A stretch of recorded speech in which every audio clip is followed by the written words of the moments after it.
This video shows how to add a file in Notion.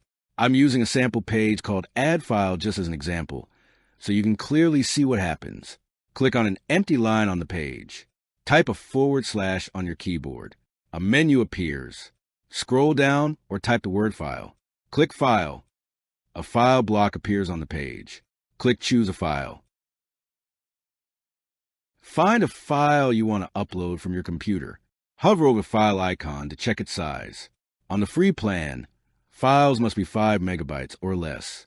You can also right-click the file, open Properties, and check the file size there. Make sure the file type is supported, like PDF or DOCX. After selecting the file, wait for it to upload. That's how to add a file in Notion.